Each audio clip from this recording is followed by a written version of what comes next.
नमस्कार, स्वागत है आपका इंडिया न्यूज पर और मैं हूं आपके साथ स्वाति सिंह। इंदौर से मुंबई और राजस्थान में MDMA यानी मिथाइलाइड ऑक्साइड और मेथाम्फेटामाइन्स ड्रग्स की सप्लाई चेन ऑपरेट करने वाले बीजेपी नेता के बेटे को क्राइम ब्रांच ने पकड़ लिया है।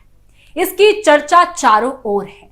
जिस आरोपी को क्राइम ब्रांच और पुलिस का महकमा 2 साल से तलाश रहा था, वह बजरंग दल कार्यकर्ताओं की पिटाई कांड के केवल 10 दिनों के भीतर ही पुलिस की गिरफ्त में आ गया। कैसे? चलिए आपको बताते हैं। क्राइम ब्रांच का दावा है कि उन्होंने छोटी गवाल टोली के एक होटल से मुखबिर की सूचना पर उसे गिरफ्तार किया, लेकिन सूत्रों का दावा है कि बिलाल ने पुलिस के सामने सरेंडर किया है। बहरहाल इस गिरफ्तारी के बाद पुलिस का दावा है कि बिलाल पुत्र कमल खान 2 साल से इंदौर में ही रहकर फरारी काट रहा था। वह बार बार अपने ठिकाने बदल देता था। कई आयोजनों में उसकी आवाजाही लगी रहती थी। पुलिस को इसकी जानकारी थी, लेकिन अफसरों का दावा है कि उसने उसे पुख्ता सबूत के साथ पकड़ने का इंतजार कर रही थी।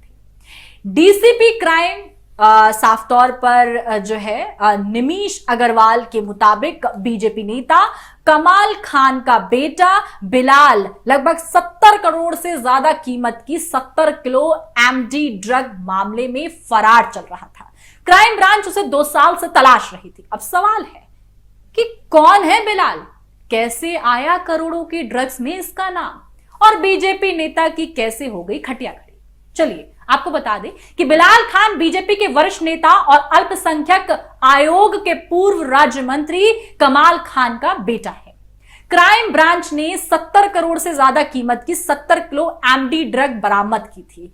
पुलिस ने इस मामले में जनवरी 2021 में एक बड़े रैकेट का भांडाफोड़ किया था। इस रैकेट में पुलिस के सामने आरोपी दिनेश अग्रवाल के साथ मुंबई के सलीम चौधरी, दानिश और लकी के नाम सामने आए।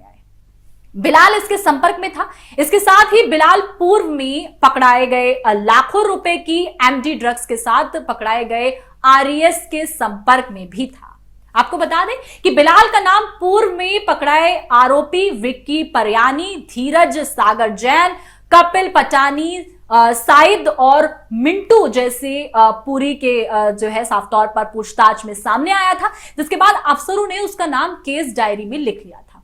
बिलाल मुंबई और राजस्थान के ड्रग्स तस्करों के बीच चेन का काम करता था, जो इंदौर में पकड़ाए पेडलर्स में के संपर्क में था। उसके मोबाइल में बिलाल के नंबर और रिकॉर्डिंग भी सामने आई थी। इसी दौरान सोनू उर्फ यासीन, तबरेज और वजीर हसन के नाम भी सामने आए थे। पलसिया चौराहे पर 15 जून 2023 की रात बजरंग दल ने बिलाल खान को लेकर विरोध प्रदर्शन किया। इस मामले में जमकर लाठीचार्ज भी हुआ। वहीं पुलिस का पथराव की नौबत तक आ गई थी। यहां तक कि बजरंग दल का यह पिटाई कांड गृह विभाग तक पहुंचा। इसमें डीसीपी धर्मेंद्र भदौरिया के साथ डीआई संजय सिंह बैस को लाइन अटैच किया गया। वहीं एडीजी विपिन महेश्वरी को मामले की जांच सौंपी गई। उन्होंने इंदौर आकर बजरंग दल के पदाधिकारियों के बयान लिए और बजरंग दल ने विपिन महेश्वरी को बिलाल के शहर में ही सक्रिय होने की पुख्ता सबूत सौंप दिए। इसके बाद क्राइम ब्रांच ने बिलाल को पकड़ने के लिए अपने मुखबिर तंत्र को एक्टिव कर दिया।